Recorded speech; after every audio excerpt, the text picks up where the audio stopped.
Face it, not all company challenges are the same, which is why Strategic Market Intelligence can help identify the actionable information you need to be more competitive. Gain a better understanding of your brand, competition, best prospects, or new product opportunities to generate greater revenues in 2015. Call 949-357-9547 or visit www.strategicmarketintelligence.com.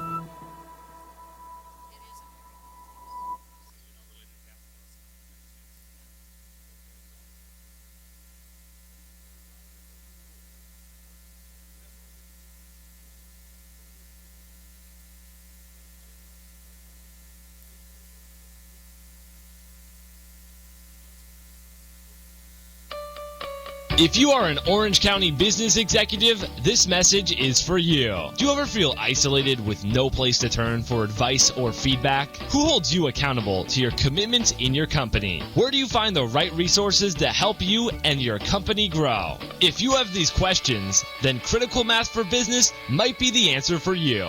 Critical Mass for Business is committed to helping you make better decisions. These are groups of peers running businesses just like you, providing a great sounding board to test ideas and concepts, review plans and goals, and present issues and opportunities for discussion. The result is improved strategy, accountability, people, and execution skills. If you are interested in learning more, go to www.criticalmassforbusiness.com and learn more about our executive peer group.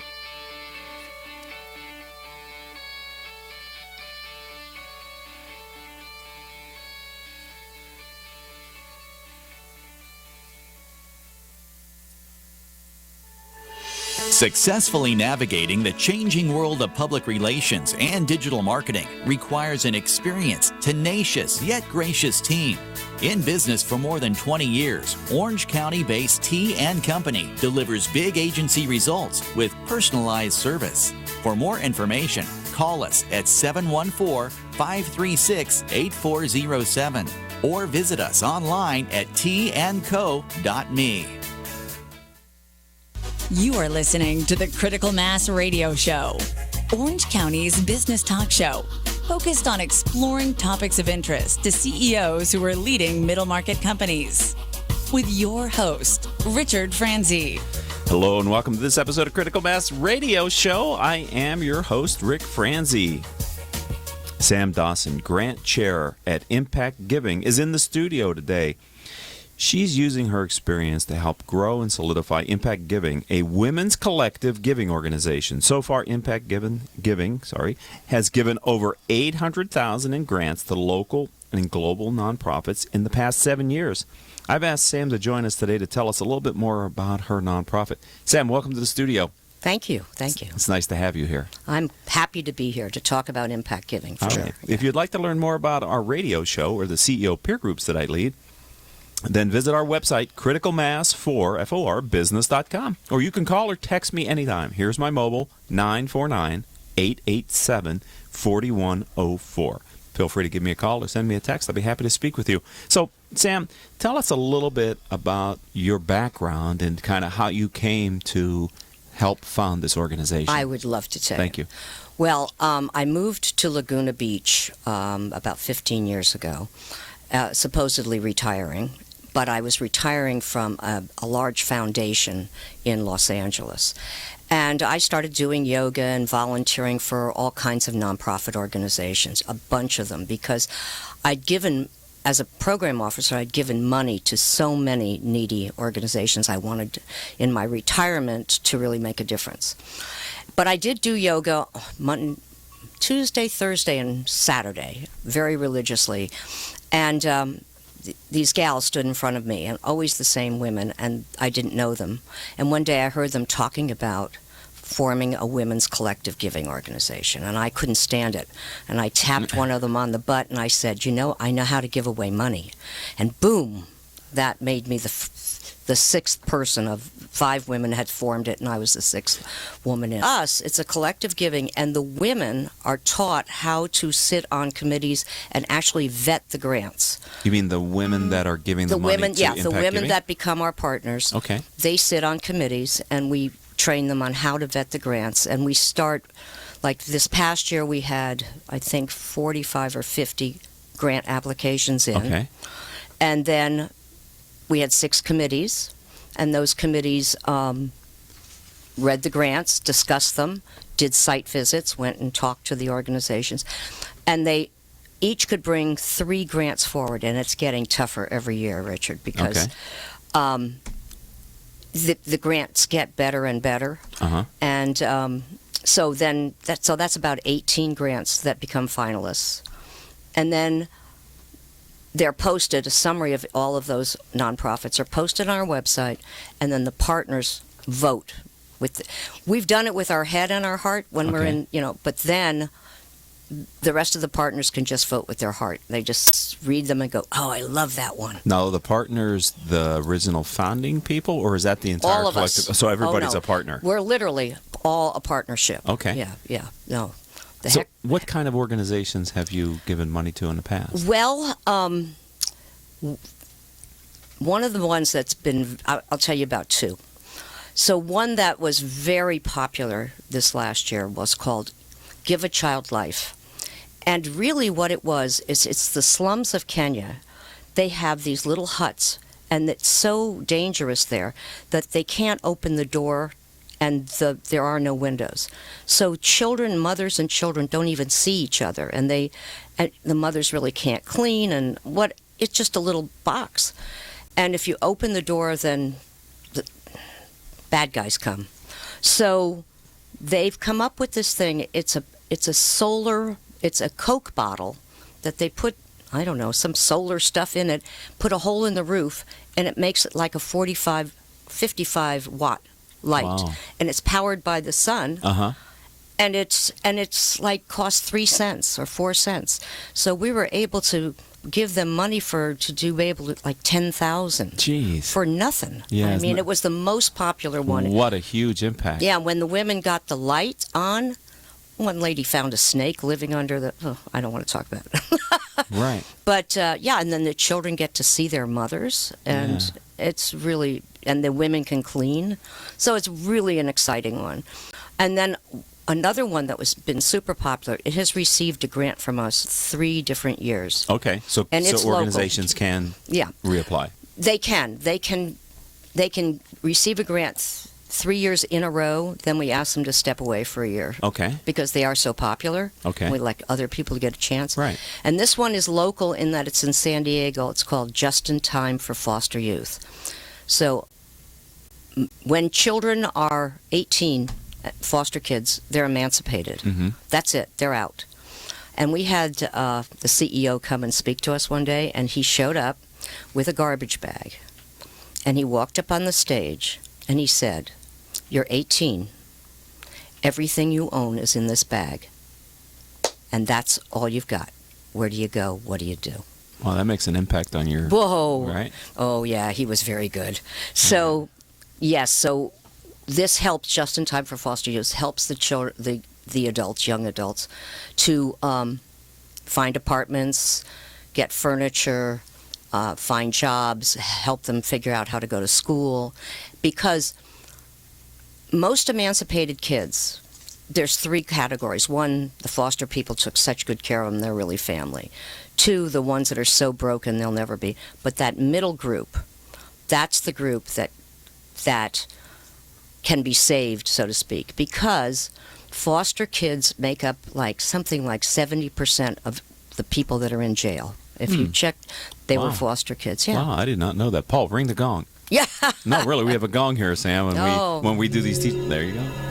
Oh. Just that's that I did not know. Yeah. It's so helping these kids because the systems, they're done. The system is done. So this is a women's collective, but you're not just funding only women's nonprofits. Oh, no. You're okay. No. Okay. We have 8 categories that we fund to. Don't ask me to name them all. It's not but that information is probably available on your website. Yeah, but it's not just for women's things, and it's not just for children.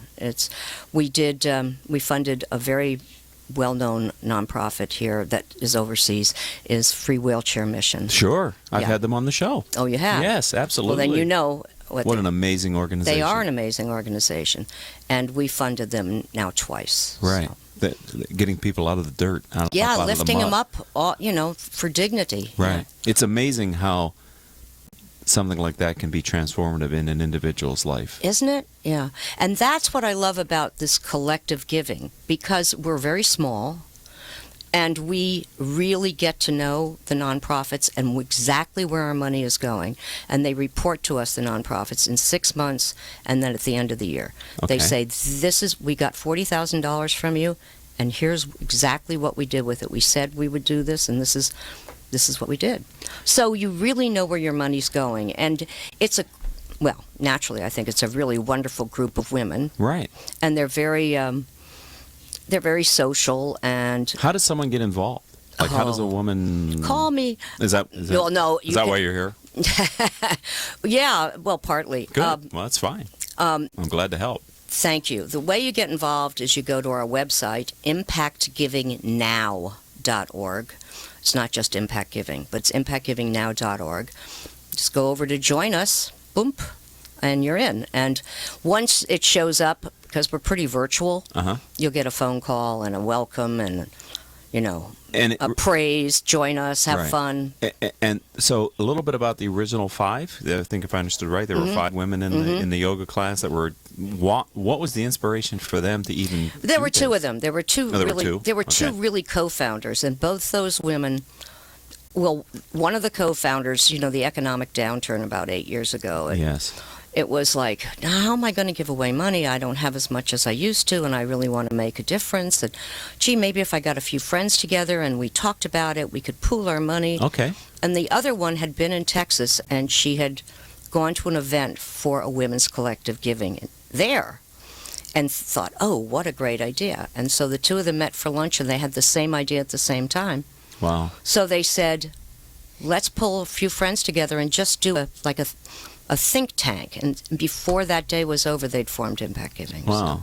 So, yeah. That's amazing. It is. We're going to take a break here on Critical Mass Radio Show. Sam Dawson, who is the grant chair for Impact Giving, is going to come back. We're going to talk more about the kind of work, and I'd like to learn a little bit more about the business model. So don't go nowhere, ladies and gentlemen. Believe me, we're going to be back in like 30 seconds or less. So if you're listening to us on the live stream, don't roam too far away from your computer. If you're listening to us as a podcast, maybe off of iTunes or Stitcher, believe me, just be patient. In 30 seconds, we're going to be back here talking with Sam again. So don't go anywhere. We'll be right back after this word from me, actually. If you are an Orange County business executive, this message is for you. Do you ever feel isolated with no place to turn for advice or feedback? Who holds you accountable to your commitments in your company? Where do you find the right resources to help you and your company grow? If you have these questions, then Critical Mass for Business might be the answer for you. Critical Mass for Business is committed to helping you make better decisions. These are groups of peers running businesses just like you, providing a great sounding board to test ideas and concepts, review plans and goals, and present issues and opportunities for discussion. The result is improved strategy, accountability, people, and execution skills. If you are interested in learning more, go to www.criticalmassforbusiness.com and learn more about our executive peer group. Welcome back to this edition of Critical Mass Radio Show. I am your host, Ric Franzi. All of our shows can be heard anytime on iTunes, Stitcher, Spreaker.com, several hundred former guest websites whose CEOs have appeared on our show. Since we started this show in 2009, we've reached over 200,000 listeners with our podcast and our live stream. Simply type these 4 words in your favorite podcasting software: Critical Mass Radio Show, and you'll receive our weekly interviews with interesting guests like Sam Dawson talking about interesting and worthwhile organizations like Impact Giving. So the model is, why is it a women's collective? Why can't men join your organization, Sam? Gosh. Not to throw you a no, you're hard not throwing fastball there, but I'm just wondering. You're not throwing me a curveball. Is there a men's collective somewhere? No. Okay. But we have been asked this before, and And what's your answer? I don't have a really good answer. I respect that. I like the truth. Well, yeah, but we started it just as women together, and it's, women are very social. Yes. And the way they do things is they talk about it a lot. Men go, that's it, just do it. And it's just the way women think is a little different. Okay. But we have entertained possibly opening it up to men, definitely. But we're certainly entertain having corporations underwrite us, and we will promote the heck out of them. So maybe a woman-owned business? What about that? No, I'll Doesn't take, even have to be a woman-owned business? Wells Fargo, You'll Bank take of Wells America. Fargo, okay. Actually, Wells Fargo's been very good to us. We have one of our new board chair is with Wells Fargo, and Wells is very, very good about supporting local. Talk to me a little bit nonprofits. about the demographics of your organization. So. Well, our ideal partner, in my opinion, is somebody way younger than I am. I think women in their 40s, when they've sort of gotten their career underway and their feet on the ground and are looking around to say how I can make a difference, that's the demographic we're really looking for. Okay. 40s, 50s, that's really the right women. Okay. 30s, I'll take them. I mean, I would love it. You're only asking. Your ask is only for $1,200, $1,250 a year, right? Yes. So I mean, as far as you don't have to be affluent or be that point in your career to be able to be a part of your organization, right? That's a very reasonable ask. Yeah, that was part of what the discussion was when we decided, and then we thought about, should we have different levels, and we're still entertaining that, Sure. But you can only have one vote. I mean, you don't just have one vote. Everybody gets 3 votes. Okay. For 3 nonprofits, their favorite, their middle, and their. What is the time commitment that your women's collective requires of a member? Well, a partner really doesn't have to do anything except put in her money and vote. But what we've decided, what we've seen, is the women who get more involved, who really care about it, are the women who stay. Okay. Yeah, so sitting on a grant committee it's just... Right. Well, it's literally life-changing. I know that sounds a little over the top, but you learn so much about so many needy organizations, things you never heard of before. It is. It's almost unthinkable, the need that's out there. Yeah. I started doing this program because there was an article in the Orange County Register funded by one OC and Cal State Fullerton that said there were like 3,000 plus nonprofits in Orange County. And I thought, I can't name 20, right? And if they could, they're the big ones, whatever, United Way, etc. And then I thought, wow, if there are over 3,000 nonprofits, there must be a need in the community for that many nonprofits to service that need. And I thought, wow, that's kind of like, there's a lot of people who are still requiring assistance to be able to. You don't think about Orange County as anything but affluent, but then you go to Santa Ana, and there's so much need, and there's a wonderful organization called the Wooden Floor. I've had Dawn on the show. You've had Dawn on the show, yeah. We funded them, of course, too. So. Fantastic organization. Yeah. I've seen so many, but then and that's at home, right? Charity begins at home. I believe in that. But the dollar can scale so much further in other countries. Your example of Kenya, right? For pennies, you're giving people light. Yeah. What we take for granted in this country. Exactly. Not living in the dark anymore. It's kind of like the free wheelchair mission. Getting people out of the dirt. I mean, these things are. Yeah. And for really not very much money. Right. And to really be honest with you, it worried me when we said we were going to be local and global. Most collective giving organizations, and there's tons of, women's collective giving organizations. See, this is my first exposure to this across idea. the United States, there are many of them. But most of them give locally, just in their community. Okay.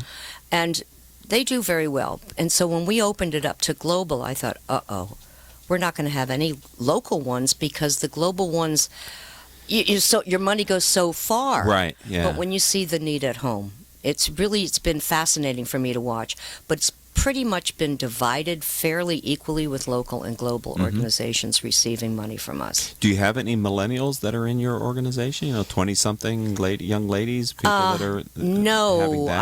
I don't think so. 30-something is the youngest. Okay. Yeah. Okay. Yeah. So, but I want them because they're the future. Yes. They're the ones that have to move this forward. Right. I'll be dead. Well, don't think like that. Well, we all will be someday. Yeah, You got plenty of time. Thank you. You're like full of life, which is wonderful. I think one of the reciprocal benefits and maybe unintended consequences of doing this is you gain a better appreciation for how fortunate you are. exactly. Right? Yes. You read these requests and you realize, wow, how fortunate am I? There, but for the grace of God, maybe? Yes. And because if we had 250 partners and we could give away that much more money, Yes. what was my point?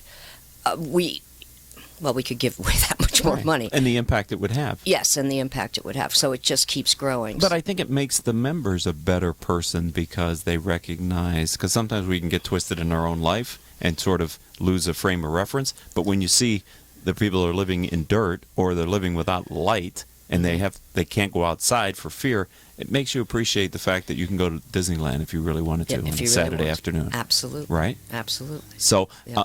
how can the critical mass audience help impact giving? Well, there's a couple of ways.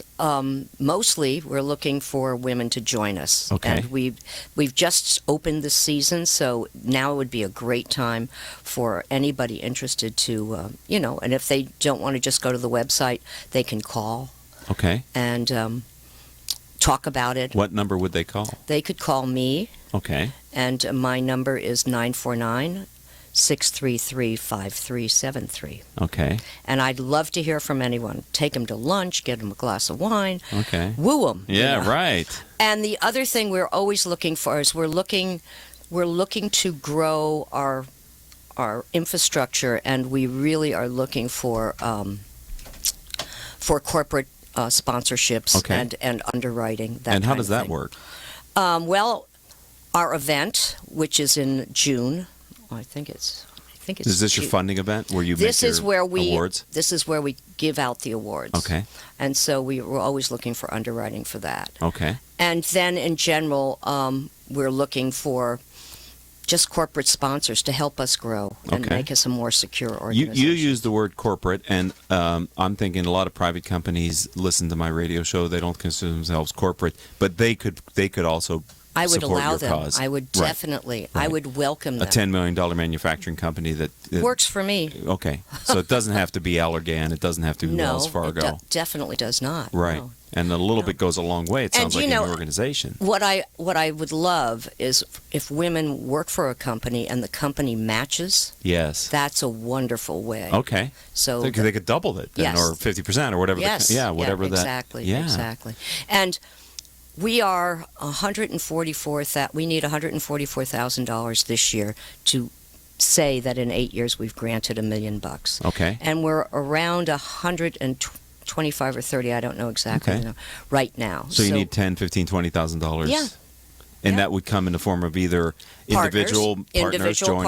Or if any organization said, "Gee, I'd like to be a part of this," and we'd love to promote them. Okay. And move them forward. Okay. So when you make a couple of last questions, we only have a few minutes left here in Critical Mass Radio Show, and we're talking with Sam Dawson, who's the grant chair for Impact Giving.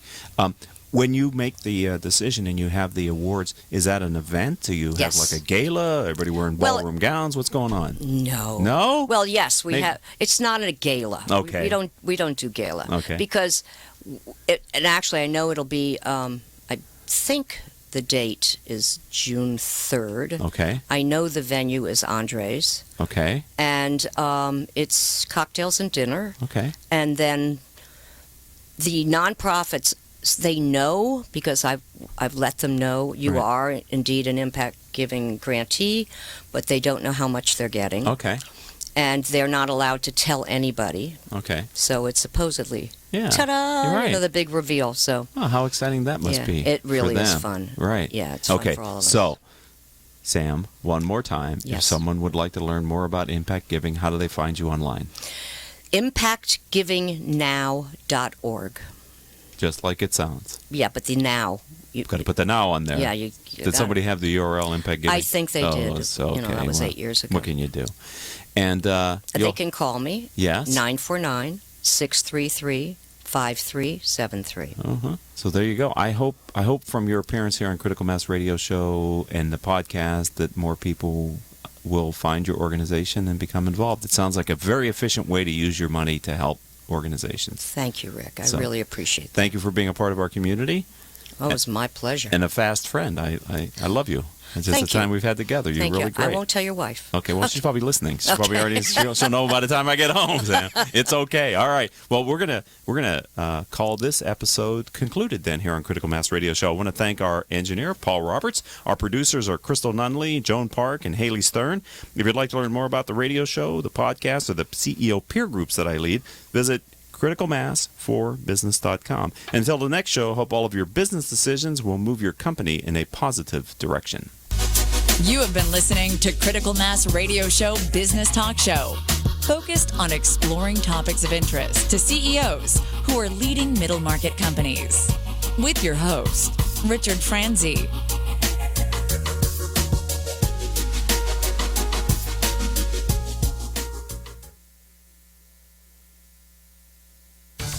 Wow.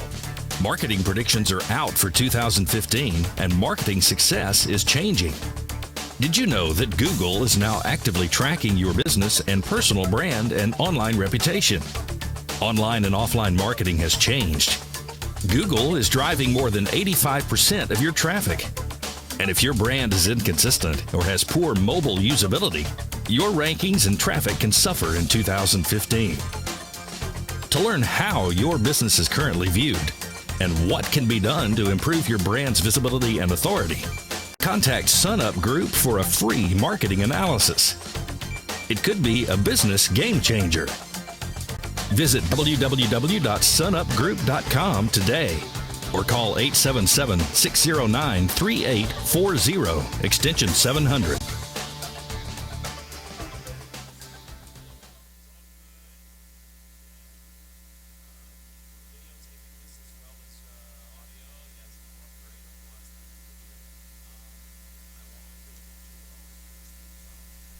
Live from NPR News in Washington, I'm Jack Speer.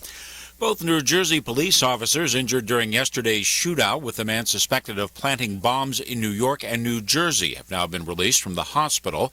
The suspect, Ahmed Khan Rahami, remains hospitalized with his injuries, but as NPR's Tovia Smith reports, he has begun to speak with law enforcement. Sources say Rahami started talking to officials investigating how he may have been radicalized and who may have helped make the relative can explode and catch fire.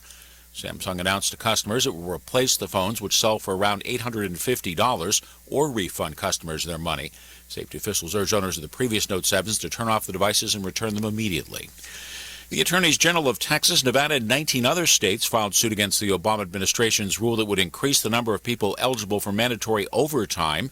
NPR's Yuki Noguchi reports states argue the added costs will increase burdens for state and local governments. The overtime rule in question is set to take effect in December this year. Among other things, the new law would double the minimum salary most workers would have to earn in order to be considered exempt from overtime rules. The administration touted the rule, saying it would raise incomes for more than 4 million workers. But the coalition of states filing the lawsuit argue without congressional approval, the rules are illegal. The states argue the expanded mandatory overtime would force businesses and governments to lay off employees or eliminate services. Yuki Noguchi, NPR News, Washington. The nation's retailers are gearing up for the holiday shopping season with additional hiring, though the number of extra workers they will be taking on seems consistent with year-ago levels. Macy's, which operates Macy's in Bloomingdale, says it will hire an additional 83,000 temporary workers this year. Target's already announced plans to hire 70,000 in-store workers for the holidays. Kmart will hire a similar number of workers. I'm Jack Speer, NPR News in Washington. Hey! He used to pester me for a walk. Now, it's the other way around. Hoag physicians perform more orthopedic procedures than any other hospital in Orange County. Our orthopedic program, in fact, ranks among the top 5 in the entire country. So whatever it is you live for, you can get back to it sooner. Because as it turns out, the best part of life is simply living it. Hoag for Life. Visit us at www.hoag.org. You are listening to the Critical Mass Radio Show, Orange County's business talk show, focused on exploring topics of interest to CEOs who are leading middle market companies. With your host, Richard Franzi. Welcome to this edition of Critical Mass Radio Show. I am your host, Ric Franzi. I'm excited to have Nadira Johnson.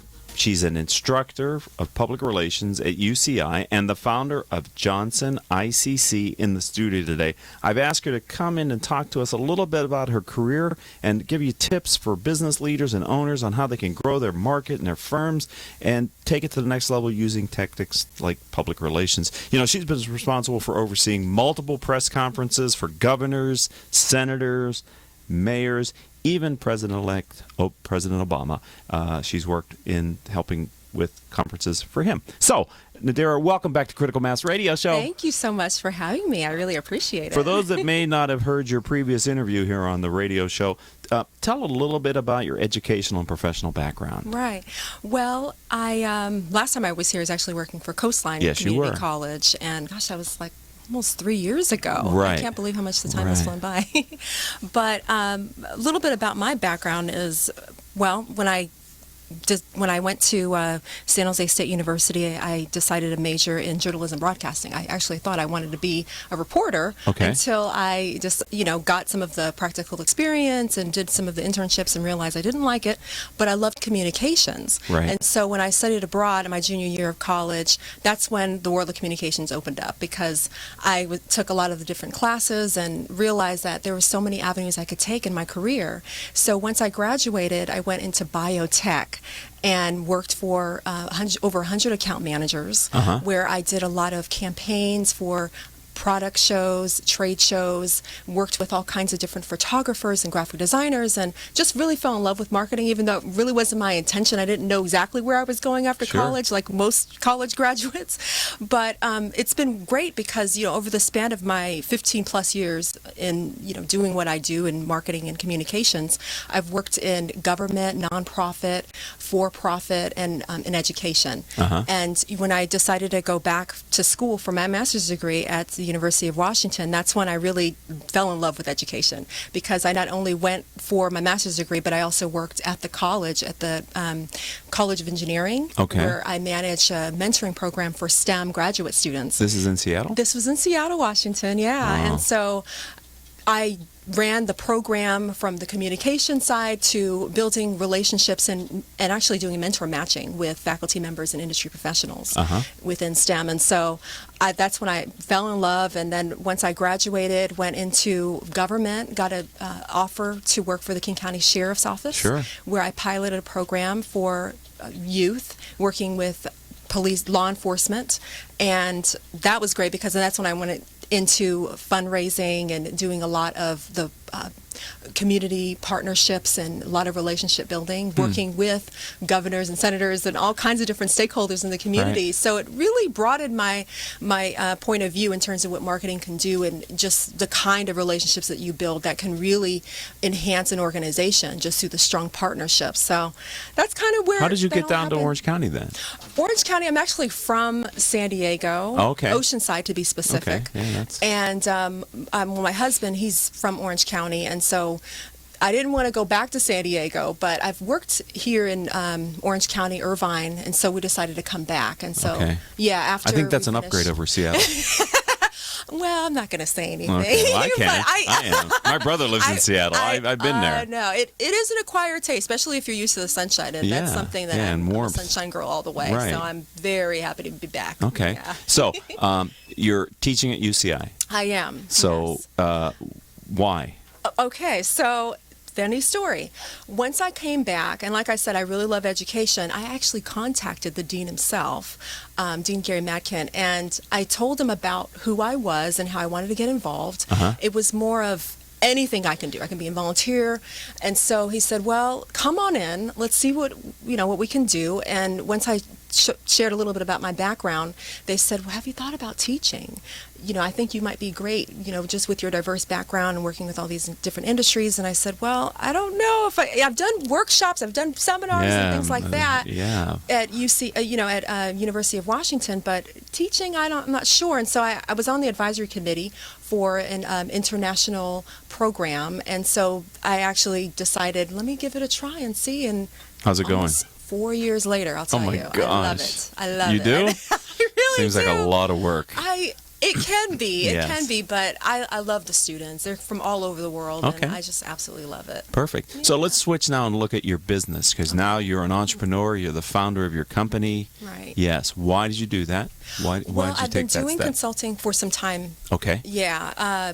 Through even when I came back to California after being in Seattle in 2011, I was doing consulting anyway. Okay. And it's funny because if I find that business always finds me. Well, aren't you lucky? really Yeah. looking Ring the for it. gong, Paul. No, Business finds her. Holy cow. There you go. But I love helping people, and Okay. I always love education, and I just kind of stumbled into it, to be honest with you. I worked for different nonprofit organizations and other small businesses, and I decided to grow it. I'm at a point now where it's comfortable for me, and I really want to devote 100% of my time in doing that. Okay. So the firm's name is Johnson ICC. Johnson ICC. And yes. ICC stands for? It stands for Intentional Communications Consulting. Okay. Yes, it's all about intent, right? Is that your You wanna hook? get the It is. It really is driving results that matter. Okay. But I'm all about intentional communications. Okay. It's all about the messaging and how you convey. Is that work for small companies? Yes, I feel. Not all small companies know this or want to practice. They're so used to doing the same things they've been doing for a long time. But I don't even know sometimes that they it's- think about intentional communications to the marketplace. No, I'm not being smart. I mean, I work with Right, small companies. right. I don't know that. So we have a chance here to That's true. help explain the concept to them. Right. Well, what I find in working with different organizations is that they want to replicate what their competitors do. They Okay. want to, have the same type of messages and kind of get drowned out. And that's obviously not their intention, but that's the result. Right. Because they haven't found their voice. And so what I do is really help them figure out, okay, what makes you different from your competitors? How are we going to convey that message? And then also developing a great message that explains the benefits that their customer or clients are getting. That's one of the things they leave out. And another point is really being concise, because sometimes you want to put everything in, and Right, just you in get case. lost, right? And Right. nobody's really listening, especially nowadays where the attention span is so low, right? Right. It's so short. You want to really be concise and really differentiate yourself through your competitors. Okay, so yeah. I think of public relations as sometimes lower cost marketing, because if it's done properly, you get some Yes. almost free publicity You for do. your. That's so, always nice. So let's talk about intentional communications as it relates to low cost marketing for a smaller firm. Right. What kind of suggestions would you make to Right. an audience? Well, I would say building those relationships with the media. It is important for them to know what your organization is doing. There are so many different innovative initiatives that companies are taking that really contribute to their industry. You want to make sure that they know what you're doing. Okay. Invite them to your events. Invite them to, find out about your product launch or initiative that you're taking. Those kinds of things that really go a long way. They're becoming an advocate for you, and now they're telling your story. There are a lot of newsworthy information. Talent. A lot of times companies overlook the really great superstars that are in their organization. Highlighting them, if they're speaking at conferences or they have a new idea, things like that really make your company more credible, because you've hired so many great people that really speak to what the organization's all about. So does this work for companies that aren't like flashy high-tech startup companies that get all the It ink? works I for mean, does it any- work for a $10 million manufacturing company in Santa Ana? Right. Can they do that? I think they can. They should be There's doing so that, many right? different journals out there that are Trade? industry specific. Yes. Absolutely. And they're looking for content, they're yes? looking for content, and they need it, and so if you're able to contribute in that way, that just gives you a leg up on your competitors, and it just gives you more of it speaks to the asset that you are in your organization. So we're talking with Nadir Johnson. She is a instructor at UCI, as well as the founder and owner of Johnson ICC. So it seems to me that one of the comparative advantages of smaller companies, you said earlier, find your voice, Right. that the president, owner, founder of the company can have a voice. Right? Because Oh, it's their yes. business. It is. And they're not, they're able to create a brand that is even a superset of their company. Absolutely. It gives the company a personality. Yes. You want to be able for people to see your brand and know what it's all about, And that if they it- identify with it. And in your industry, if you're a go-to person for a quote on a topic that's affecting your industry, that's free advertising for your company. Because it's going to say, right, Nadira Johnson, founder of Johnson ICC, so your brand is out there. Exactly. Okay, we're going to have to take a break. Okay. Can we talk a little bit about... Please. Okay, so don't go anywhere, ladies and gentlemen. We're going to take a very short break. It's a very short break. Believe me, if you're listening to us live on the stream at octalkradio.net, don't leave your computer. And if you're listening to us as a podcast on iTunes or Stitcher, believe me, you don't have to hit that skip forward 30 seconds. It's a short talk about what I do, and then we'll be back after this word. Richard Franzi is a highly sought-after keynote speaker on topics of interest to CEOs of middle firms across North America. Richard's talks include Killing Cats Leads to Rats, a fascinating look at how unintended consequences of CEOs' decisions impact their firm's performance. Your Gray Matter Matters, which explores how a CEO's mindset can differentiate a middle market firm and define its culture. Richard delivers talks to a variety of audiences, ranging from executive team retreats to keynotes in front of hundreds of CEOs. To learn more about his talks, visit criticalmassforbusiness.com and select the contact page or call 949-887-4104.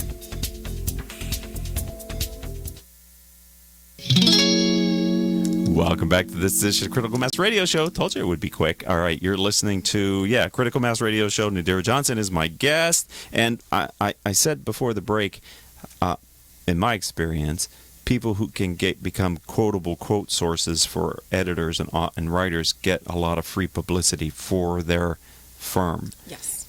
And you don't have to be themselves. And you don't have to be quoted in the Wall Street Journal, right? I mean, it's almost better to be quoted in the trade magazines that address your audience. Right. Do you help clients with a strategy to become kind of a thought leader, or at least I do. higher profile? Article writing, pitching. They have so much to say. There's so much knowledge, and especially working with educators, they have just a wealth of knowledge. And so, there's professors that I've worked with that have come up with different apps, and they've had different ideas. They've spoken at conferences, different things like that. And so pitching those ideas to journals have always been very helpful and has helped them get more exposure, not just for the organization, but for them as the professional. Because, you're not really defined by, the company you work with. You want to make sure that you're an asset to that industry. And so it really does speak volumes in terms of when you move on to different positions, that you are looked at as a credible source. So let's say you hypothetically pitched an industry publication, a story that Ric Franzi, the CEO of Critical Mass for Business, is going. You got him to say yes to a pitch idea. Right. Who writes it? I write it. Thank you. Yes. Right? In your words, obviously you don't want to lose a personality. Yes. But, I'm definitely cognizant of the kind of points that you want to make, the kind of tone that you want to have. We work together to do that. Do you find these publications receptive to your pitch ideas? I do. Okay. And it kind of goes back to what I said in building those relationships with media, print publications and so forth. They'll know who I am. When I pitch it, right. They're going to trust that, hey, this is a great source that you need to highlight. It seems to me that the whole publishing industry is under a lot of pressure financially, and that means usually that they make cutbacks, and usually that means they make cutbacks on ancillary employees, and they're left with just a few people to do all the work, which means these writers must be either super busy, or maybe they're even freelancers now who are pitching their ideas. So you're actually helping a writer get a job, maybe, right? Right. And even on the social media stream as well. When you do have ideas and, you're even contributing to forums, it just goes a long way, because then, it's reposting and you're getting more advocates that are really promoting who you are and what you have to say. That's right. With social media now, you can go around the man, right? And you can reach an audience directly, right? Through LinkedIn. There's a lot of groups. So organic. Yes. Right. So is this the kind of work that you do for private industry? I do. Okay. Yes. So you're a knowledgeable public relations consultant who works on intentional communications. I do. Okay. Yes. And it's education based. So what's an ideal client for you then? I would say a small business. Okay. I really like working in education. it's just what I'm founded on. I love it. Okay. And, nonprofit organizations. As I mentioned, I've worked in so many different sectors, but knowing the culture, and I just love helping people do good work. Sometimes I find companies, for whatever reason, don't talk enough about what they're doing. They're either That's true. prideful or afraid the competition's going to learn something, or for whatever reason they keep their light under a bushel, which I think they shouldn't do. No. And again, it kind of goes back to what I said in being clear and concise, knowing who you are. Why do you exist? Why should people listen to what you have to say, or, purchase your service or product? Yeah. Okay. Do you consult to yourself? Because sometimes shoemaker children, you help everybody else. You go, hey, I haven't done a blog post in forever. I'm always learning and trying new things. Right, because technology is your friend in your space, right? I would think, because it gives you 1,000 points of light, potentially. Right. Okay, so can you think about a time where you built a plan or a strategy and the results were different than your intended results, and kind of just explain that for our audience? Well, when I was the director of marketing and PR for Coastline College, being new, actually it was around the time I came in for the first time on the radio show, and we have been around since 1976. The college, and the problem was, the challenge I should say, was that a lot of locals didn't know who the college, what the college is. Right. And so I had to create a campaign that was more locally based. I decided to do some bus ads. Very simple, nothing too extravagant, but it made such a huge impact. It was really funny because we not only got a lot of the exposure that we were looking for and visibility, it really helped with our enrollment and for on-site enrollment. Wow. And then also it really provided more of a,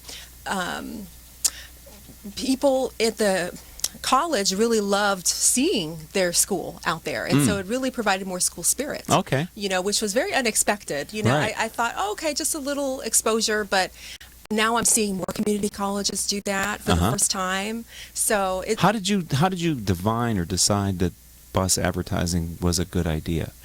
Was that organic with you, or did you see? Something I thought about, because we're on the street all the time. I'm always seeing bus ads go, and it's very unconscious. And you're seeing advertisements, billboards. I even did that. Not that you're going to go to the website right away, but it stays in your mind. So when someone says it, like, oh, I remember, I saw a bus ad or I saw a billboard. It kind of just, really speaks to what you're trying to do.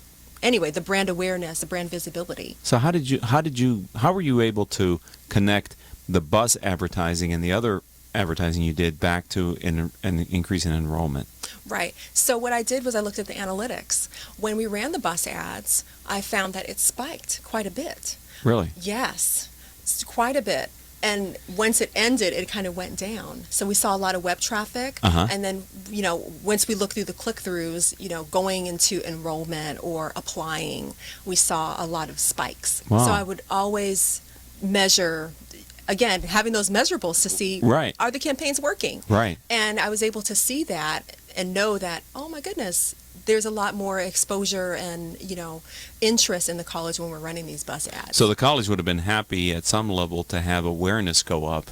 Right. Driving enrollment rings the cash register of the business model. So that was a powerful unintended consequence. It was definitely. Yeah. You're like a hero on campus, man. Yay! Look at all these students. Yeah, put the bus out there. Oh my goodness. Is that cost-effective bus advertising? It can be. Can be. Again, when you talk about building those relationships, right? Your rep is going to tell you, hey, we have a special going on. Or, have you thought about this package? Okay. And let's throw in a couple of this or that. So. Gee, Paul, maybe we should have OCTalkRadio.net running around on buses, huh? Hey, talk to me. Never know. You never know. So let's come back to business. Where do you see Johnson ICC going? What's your plan for that business? Right. Well, I want to be more of a resource. As I mentioned, I love education, and so what I'd really like to do is create some workshops and seminars webinars for local busineses. Okay. I'm actually starting to do more of that. Take kind of your instructor thing and take it to the... Let's take it to the next Right, level. right. Because it's not all about business. Hey, I want your business. Of course I want your business. But at the end of the day, I want to be a resource. I want to help you to help yourself. Okay. There's so many companies that don't have the marketing budget. They have every intention to help others or do good work, but they just don't have it. And so I want to be able to help them think outside the box in terms of how they can get with the results they're looking for. Right, because there's a fee for your service. There is. Right. But the idea is you're going to get them free placements. Yes. You're going to get them resources. And my experience is a mention in an article or the entire article is much more compelling than an advertisement placed in that magazine. People look over those advertisements, right? And they there's don't so even see many it. of them. Right. That's what I say when people want to, organizations want to be like their competitors. Well, you're going to get lost there, Right. We get so many retargeting ads. You can't go online and not find something that, someone's advertising to you. Right. So I do agree, being a little bit more organic and intentional in terms of the kind of quality that you're providing to your potential customers or clients is so important. One of the differentiators I think you must have is you're teaching at a major university, so you have to have curriculum that's current. You do. Right? So You do. as a consultant now, you're bringing what you're teaching the students into the business practice, which isn't, well, we've done it this way and Right. No, whatever. no, this is the latest and greatest kind of stuff, right? I usually have professionals in industry that come and speak to my class. Okay. They can pick their brain, kind of an Ask Me You Anything segment.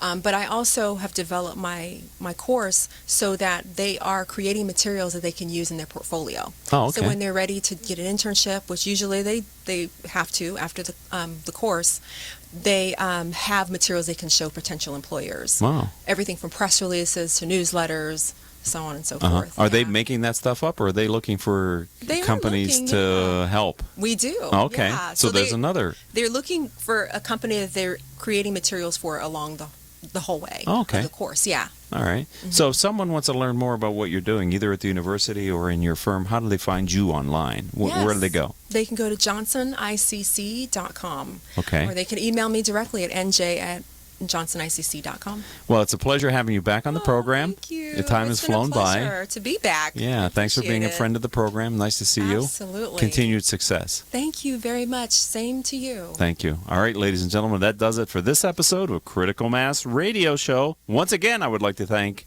Paul Roberts, who's our engineer. We have several high-quality producers, Joan Park, Crystal Nunley, and Haley Stern. I'm your host, Ric Franzi. If you'd like to learn more about the CEO peer groups that I lead or our radio show/podcast, visit criticalmass4business.com. And until our next show, I hope all of your business decisions will move your company in a positive direction.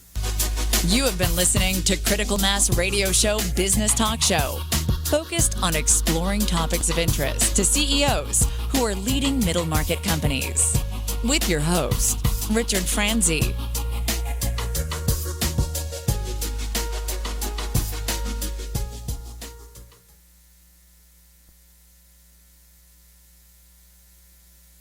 OCTalkRadio.net.